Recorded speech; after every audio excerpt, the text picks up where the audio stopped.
Good morning, everyone. Welcome to Nurture Academy. I hope you're doing well. So, today we are going to complete synthetic fibers and plastics. Okay, so let's see what inside this chapter. जैसे कि आपको अपने screen पे beats and string दिख रही होगी, ये बीज और स्ट्रिंग क्या है? अगर मैं इसे सिंथेटिक फाइबर से जोड़ूं तो जैसे जैसे जैसे ये पूरी एक माला जो है, जो एक माला जैसा आपको दिख रहा होगा, वो छोटे छोटे स्मॉल यूनिट से बनी है। वैसे ही हमारी सिंथेटिक फाइबर्स भी छोटे छोटे स्मॉल यूनिट से बनी है। वो यूनिट क्या है? वो केमिकल सब्सटेंस हो सकती है। तो हम लोग पहले देखेंगे कि what is synthetic fibre. Synthetic fibre क्या होता है? सिंथेटिक फाइबर को मैन मेड फाइबर्स भी कहते हैं। Is also made of small units join together. जैसे ये बीच एंड स्ट्रिंग स्मॉल यूनिट्स की बनी है, और स्मॉल स्मॉल यूनिट्स से बन के एक बड़ा सा आपको बड़ा माला दिख रहा है, वैसी ही सिंथेटिक फाइबर भी स्मॉल स्मॉल यूनिट्स की बनी है, join together. Each small unit is here as a chemical substance. Synthetic fibre में क्या है? जो ये स्मॉल स्मॉल यूनिट है, वो क्या है? वो एक केमिकल सब्सटेंस है। उसके बाद small units join together to form a large single unit called polymer. Okay, so अब हम देखेंगे कि पॉलीमर क्या होता है। पॉलीमर क्या होता है? पॉलीमर का वर्ड अगर हम लोग ब्रेक करेंगे तो पॉलीमर दो वर्ड से पॉलीमर ऐसे बना है, पॉली प्लस मर। Poly means many and mer means part or unit. Okay, so here you see polymer occur in nature also. Nature में भी ऑकर होता है, जैसे कि कॉटन। कॉटन का एग्जांपल ले लें। कॉटन एक कॉटन जो पॉलीमर है वो सेलुलोज है। Cellulose is made up of large number of glucose unit. Okay, so अब हम लोग टाइप्स ऑफ सिंथेटिक फाइबर देख लेते हैं, और सिंथेटिक फाइबर के टाइप्स में फिर हम लोग अलग अलग इसको डिस्कस कर लेंगे सारे टाइप्स को। तो टाइप क्या क्या है? रेयॉन है, नायलॉन है, एक्रेलिक है, पॉलिएस्टर है। पॉलिएस्टर के जो पॉपुलर एग्जांपल हैं वो टेरेलिन और पीईटी है। ओके, तो अब हम लोग रेयॉन क्या होता है ये देख लेंगे। रेयॉन को आर्टिफिशियल सिल्क भी कहते हैं। क्या कहते हैं? Artificial silk. क्योंकि जो हम लोग नेचुरल सिल्क देखे थे वो बहुत ही कॉस्टली पड़ता है। अगर आप कभी नेचुरल सिल्क खरीदे होंगे तो उसकी जो साड़ी होती है या कोई भी उसका आइटम जो रहता है वो बहुत कॉस्टली होता है। सपोज़ अगर साड़ी उसकी नेचुरल सिल्क की साड़ी कुछ 4000 की मिलती है, लेकिन अगर आप रेयॉन या आर्टिफिशियल सिल्क लेंगे तो कितने की पड़ जाएगी आपको? कुछ 700 800 में वो साड़ी आराम से आपको मिल जाएगी। तो इसीलिए आर्टिफिशियल सिल्क का इन्वेंशन हुआ, क्योंकि नेचुरल सिल्क बहुत ही ज़्यादा कॉस्टली थी, लेकिन आर्टिफिशियल सिल्क या रेयॉन बहुत चीप होते हैं। तो यहाँ पे आपको बहुत ध्यान देना है, क्योंकि सीटेट बहुत ये जो क्वेश्चन है, या सीटेट या अदर टीचिंग एग्ज़ाम ऐसे क्वेश्चन बनाएंगे, क्योंकि ये एनसीईआरटी बेस्ड टोटल है। तो इसके बाद हम लोग क्वेश्चन भी कर लेंगे, तो आपको ये पूरा पूरा क्लियर हो जाएगा कि कहाँ से क्वेश्चन कैसे कैसे बन के आ रहा है। ओके, तो हम लोग देख लेते हैं क्या है। Obtain by chemical treatment on wood pulp. अब ये आप देख रहे हैं, वुल पल्प क्या है? एक नेचुरल सोर्स है, लेकिन सीटेट ने क्वेश्चन क्या क्या पूछा था कि वाई एक मैन मेड फाइबर है जिसका रॉ मटेरियल जो है वो नेचर सोर्स से डिराइव होता है। तो आप बताइए कि वो कौन सा ऐसा फाइबर है? तो वो कौन सा है? वो है रेयॉन। रेयॉन ये नेचर सोर्स से तो पाया जाता है, जो वुल पल्प नेचर सोर्स से पाया जाता है, लेकिन इस पर केमिकल ट्रीटमेंट कर दिया जाता है, तब हमें रेयॉन मिलता है। ओके, तो रेयॉन की एक ये क्वालिटी हो गई। उसके बाद हम लोग देखेंगे कि ये इसे वुमेन लाइक अ सिल्क फाइबर, और ये चीपर देन सिल्क होता है, जैसे मैंने आपको बताया। अब इसका ये क्या है? बेड शीट्स आपको यहाँ पे दिख रही है, और कारपेट्स है। तो बेड शीट्स बनती किसकी है?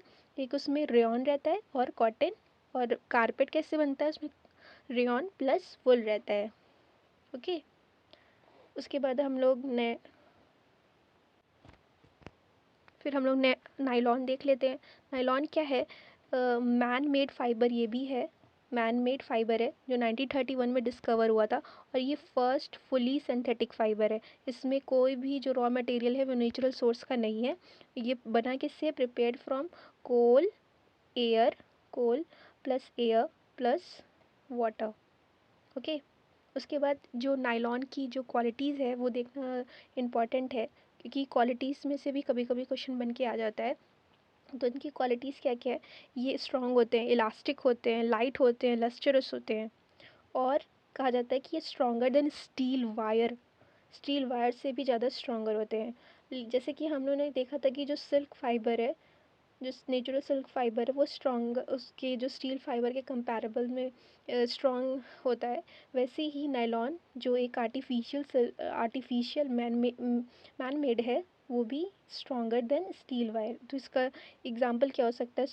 एग्जांपल है socks, belts, ropes, tents, parachutes and toothbrush. फिर हम लोग जो तीसरा है हमारा, वो है पॉलिएस्टर।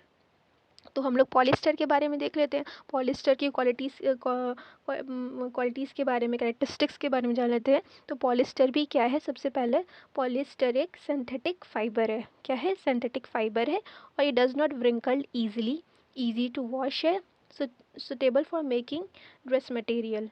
एंड इसके पॉपुलर जो एग्जाम्पल हैं, जैसे कि मैंने बताया, टेरोलिन और पीईटी। फिर आगे क्या है पॉलिएस्टर में? पॉलिएस्टर जो है वो made up of repeating unit. जो इसकी केमिकल की रिपीटिंग यूनिट है वो है एस्टर। एस्टर की जैसे कि फ्रूट्स को स्मेल प्रोवाइड करता है। और एस्टर बना किसका होता है? कार्बन, हाइड्रोजन एंड ऑक्सीजन का। फिर क्या है? आपने ये सुना होगा पॉलीकॉट, पॉलीवुल एंड टेरिकॉट। तो जो पॉलीकॉट है वो कॉटन, ये देखिए कॉटन प्लस पॉलीस्टर, ये वुल, वुल प्लस पॉलीस्टर। फिर जो एग्जाम्पल हैं इसके पॉपुलर पॉलिएस्टर के, वो हैं टेरोलिन और पीईटी। पीईटी का फुल फॉर्म क्या है? पॉलीएथिलीन टेरेप्थलेट। क्या है? पॉलीइथिलीन टेरेप्थलेट। और पीईटी की बॉटल्स आती हैं, जार्स होती हैं, हम लोग के घर में भी होती है, जिसमें हम लोग कंटेनर में,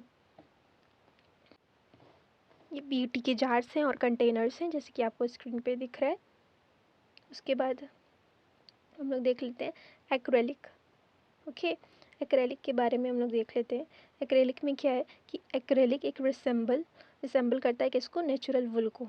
जैसे कि हमारा रेयॉन किसको रिसेंबल करता है? लाइक अ नेचुरल सिल्क को। क्योंकि जैसे कि ये रिसेंबल करता है नेचुरल वुल को, रेयॉन कैसे रिसेंबल करता है? मतलब कैसा होता है कि नेचुरल सिल्क को रिसेंबल करता है। और ये एक्रेलिक भी चीप है, और ये स्वेटर्स, शॉल और ब्लैंकेट बनाने में काम आता है। ओके, अब क्या है, हम देखेंगे कि क्या डिसएडवांटेज है सिल्क फाइबर के। ठीक है, सिल्क फाइबर्स के डिसएडवांटेज क्या है? एक तो ये है कि ये मेल्ट हो जाता है ऑन हीटिंग।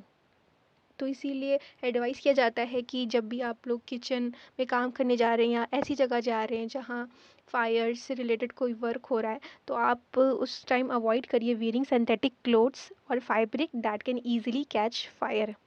तो अब ये कैच फायर क्यों कर लेता है? क्योंकि ये वाटर बहुत लेस सोक करता है। अभी आप करेक्टरिस्टिक्स देखेंगे सिंथेटिक फाइबर का तो आपको इसमें पता चलेगा। करेक्टरिस्टिक क्या है सिंथेटिक फाइबर की? ये स्ट्रॉन्ग है, चीप है, ड्यूरेबल है, dry up quickly and easy to maintain, soak less water. फिर क्या है कि सिंथेटिक फाइबर्स जो हैं और prepared by number of process using raw material of petroleum origin call petrochemicals. जितने भी सिंथेटिक फाइबर जो रहते हैं वो बनते हैं, उसके जो रॉ मटेरियल होते हैं वो पेट्रोलियम इन ओरिजिन होते हैं। उसे क्या कहते हैं? पेट्रोकेमिकल्स कहते हैं। ओके, फिर हम लोग प्लास्टिक के बारे में देख लेंगे। प्लास्टिक क्या होता है, प्लास्टिक बनता है कैसे है, प्लास्टिक के टाइप्स कैसे हैं। तो पहला जो है कि plastic on the basis of the arrangement of units. जैसे कि मैंने कहा जो माला है वो ऐसी ऐसी गोली गोली रहती है, तो उसके यूनिट्स कैसे अरेंज है? लीनियर अरेंज है। दो तरह से इन्होंने बताया, कि लीनियर होता है, एक क्रॉस लिंक्ड होता है। लीनियर में क्या होता है कि सीधे सीधे सीधे सीधे जो स्मॉल केमिकल यूनिट्स हैं वो अरेंज है। लेकिन क्रॉस लिंक में क्या होता है कि यहाँ से भी अरेंज है, यहाँ से अरेंज है, फिर यहाँ से अरेंज हो गई, फिर यहाँ से, जैसे कि आपको यहाँ फिगर में दिख रहा है, ये क्रॉस लिंक का एग्जांपल है। ब्रांच मैंने इस सिलेबस में नहीं दिया है। लीनियर कुछ ऐसे है, सीधे सीधे अरेंज है।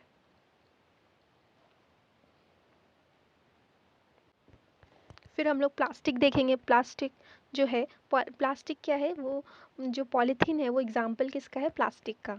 Polythene is example of plastic. ये आप दिख रहे हैं, ये प्लास्टिक किसका एग्जाम्पल है? पॉलीथीन। पॉलीथीन, इसमें जो रिपीटिंग यूनिट है वो क्या है? थीन। Poly means many, polythene example. Teflon, आप सब हम लोग के घर में नॉन स्टिक कुकवेयर तो होता ही है। जो उसकी ऊपर की कोटिंग होती है वो किसकी होती है? टेफ्लॉन की होती है। टेफ्लॉन क्या है? कि स्पेशल प्लास्टिक है, और जिसमें ऑयल और वाटर स्टिक नहीं करता है। और इसे कहा जाता है कि इसका इस्तेमाल भी नहीं करना चाहिए, क्योंकि इसका जो टेफ्लॉन की कवरिंग होती है वो हम लोग के फूड में कभी कभी लीच हो जाती है, जो बहुत ही हार्मफुल होती है। फिर थर्मोप्लास्टिक और थर्मोसेटिंग, ये आपको बहुत ध्यान से पढ़ना होगा, क्योंकि इससे बहुत ज़्यादा क्वेश्चन बन के आता है सीटेट में। ठीक है, थर्मोप्लास्टिक एंड थर्मोसेटिंग प्लास्टिक। अब क्या होता है थर्मोप्लास्टिक, पहले हम लोग देख लेते हैं। Plastic which get deform easily on heating and bent easily are known as thermoplastic. इसके एग्जाम्पल क्या है? Polythene and PVC. ऐसी प्लास्टिक विच जो बिगड़ जाए, जिसका शेप बिगड़ जाए, हीटिंग जब हम लोग ये प्लास्टिक जलाते हैं तो क्या होता है? ये डिफॉर्म हो जाती है। क्या होती है? डिफॉर्म। और बेंट भी हो जाती है, इजीली बेंट भी हो जाती है। तो इसका एग्जांपल क्या है? एक तो पॉलीथीन हो गया और दूसरा पीवीसी, पॉलीविनाइल क्लोराइड टाइप के जो प्लास्टिक्स जो थर्मोप्लास्टिक होते हैं वो क्या होते हैं? डिफॉर्म हो जाते हैं ऑन हीटिंग। इसका यूज़ कहाँ किया जाता है? टॉयज़ बनाने में, कॉम्स बनाने में and various type of containers. फिर उसके बाद थर्मोसेटिक प्लास्टिक। थर्मोसेटिंग प्लास्टिक्स क्या होती हैं? Some plastic moulded once can not be soften by heating. कुछ ऐसी प्लास्टिक है जिसे एक बार मोल्ड कर दिया गया शेप में प्लास्टिक के, फिर उसे हीटिंग दी जाएगी तो उसमें कोई भी चेंज नहीं आएगा, वो डिफॉर्म नहीं होगी। ओके, इसका एग्जांपल क्या है? बेकेलाइट और मेलामाइन। Bakelite and melamine. अब हम लोग बेकेलाइट और मेलामाइन को अलग से देख लेते हैं, क्योंकि यहाँ से भी क्वेश्चन बन के आता है। तो ये जो है बेकेलाइट क्या है? बेकेलाइट एक पुअर कंडक्टर है हीट और इलेक्ट्रिसिटी का। ये बहुत इंपॉर्टेंट पॉइंट है कि बेकेलाइट क्या है? Poor conductor of heat and electricity. और इसका यूज़ कहाँ हुआ होता है? फॉर मेकिंग इलेक्ट्रिकल स्विचेस और हैंडल्स ऑफ यूटेंसिल्स। जैसे ये आपको यूटेंसिल्स दिख रहे हैं इसके हैंडल्स में, ये हैंडल्स में, और ये इलेक्ट्रिकल स्विचेस में। ऐसा क्यों है? क्योंकि ये poor conductor of heat and electricity, इससे हीट और इलेक्ट्रिसिटी पास नहीं हो पाएंगे। फिर मेलामाइन देख लेते हैं हम लोग। मेलामाइन क्या है? मेलामाइन क्या होता है? ये फायर रेजिस्ट करता है। और कहाँ कहाँ इसका इस्तेमाल होता है? फ्लोर टाइल्स में, किचनवेयर में, फैब्रिक्स में, क्योंकि ये फायर को रेजिस्ट करता है। अब बहुत इंटरेस्टिंग बात इन्होंने यहाँ लिखी है कि फायर जो ये बहुत इंटरेस्टिंग लिखा है कि फायर प्रूफ प्लास्टिक। जो आप अभी ये देखें कि सिंथेटिक फाइबर क्या होती है कि कैच कर लेती है फायर ईजिली, हाँ, बहुत जल्दी कैच कर लेती है, मेल्ट हो जाती है हीटिंग करने पे। लेकिन क्या है कि जो यूनिफॉर्म ऑफ फायरमैन होता है, जो आग बुझाने जाते हैं, जो एक यूनिफॉर्म पहन के जाते हैं फायरमैन लोग, उसकी जो कोटिंग रहती है वो मेलामाइन की होती है। क्यों होती है? क्योंकि मेलामाइन फायर को रजिस्ट करता है, रोकता है। ओके, फिर क्या है? Plastic as a material of choice क्यों बना? क्यों इतना प्लास्टिक का यूज़ करेंगे? जहाँ भी आप देखेंगे तो वहाँ प्लास्टिक ही प्लास्टिक आपको दिखेगा। आप अपने सराउंडिंग में जहाँ भी देखेंगे तो प्लास्टिक बहुत बुरे तरीके से फैल चुका है। तो ऐसा क्यों हुआ है? क्यों लोग इसे मटेरियल ऑफ चॉइस बनाए हैं? तो उसका रीज़न क्या है? एक तो ये लो वेट है। जब भी आप कोई भी अगर स्टील या आयरन का चीज़ मटेरियल इस्तेमाल करेंगे, सब्सटेंस, तो क्या होती है? वो थोड़ी हैवी हो जाती है। लेकिन प्लास्टिक क्या है? लोअर वेट होती है। और क्या होती है? चीप होती है। अगर आप चेयर लेंगे स्टील की या आयरन की तो बहुत कॉस्टली पड़ जाएगी। कोई भी अगर चीज़ आप ले रहे हैं सब्सटेंस, तो अगर प्लास्टिक की नहीं है और किसी और मटेरियल की बनी है तो थोड़ी कॉस्टली हो जाती है। लेकिन जो प्लास्टिक है, प्लास्टिक की चेयर थोड़ी चीप होती है। तो ये ऐसी आ गई, गुड स्ट्रेंथ भी प्रोवाइड करती है और इजी हैंडलिंग है। और क्या है? नॉन रिएक्टिव है। क्या है? Non reactive. अब नॉन रिएक्टिव कैसे है? नॉन रिएक्टिव क्या है? जब भी आप अपने अगर देखेंगे तो जो आयरन के सब्सटेंसेस होते हैं, जो आयरन के मटेरियल्स होते हैं, वो क्या होते हैं? कोरोड होने लगते हैं कुछ समय बाद ना। तो लेकिन प्लास्टिक में तो ऐसा कुछ नहीं दिखता, क्योंकि वो नॉन रिएक्टिव, वो किसी से रिएक्ट नहीं करती है और ड्यूरेबल है और poor conductor of heat and electricity है। ये भी बहुत इंपॉर्टेंट पॉइंट्स है। ओके, ये सारे इंपॉर्टेंट पॉइंट्स सारे एनसीईआरटी में मेंशन है, तो आपको बहुत ध्यान से इसे देखना है, बहुत ध्यान से पढ़ना है इसे। ओके, अब प्लास्टिक एंड इन्वायरमेंट। अब प्लास्टिक इन्वायरमेंट के साथ क्या की है मैं आपको दिखाना चाहती हूँ।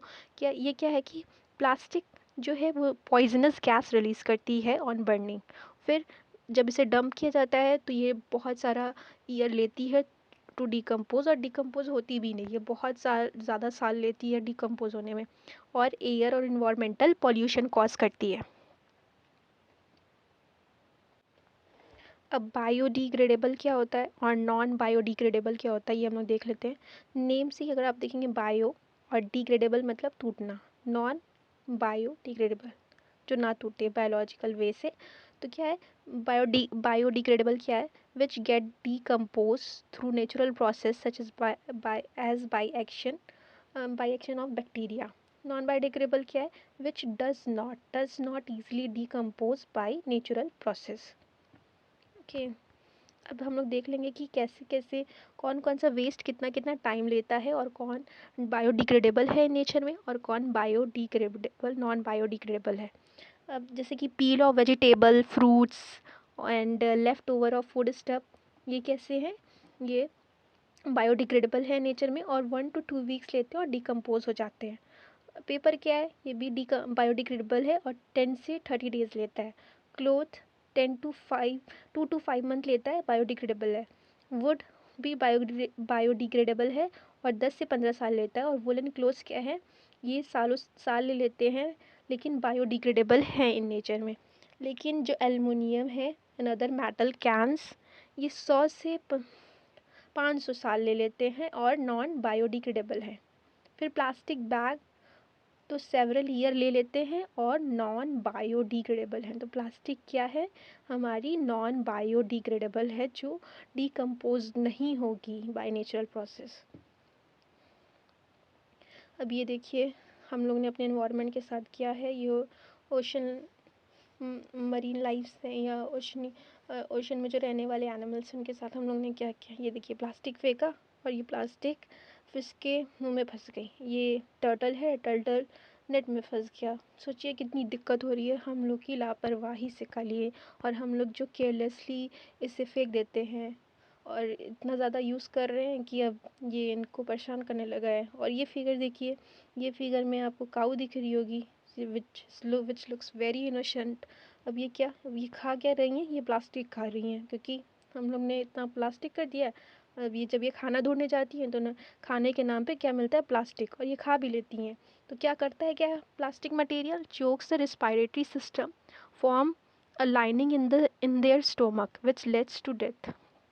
सी what we did with our environment. तो हम लोग को एक रिस्पॉन्सिबल सिटीजन बनने की ज़रूरत है। हम लोग को बहुत ध्यान रखना है, प्लास्टिक का कम से कम इस्तेमाल करें और केयरलेसली फेंके ना, है ना। तो कुछ इन्वायरमेंटल फ्रेंडली प्रैक्टिसेस हैं।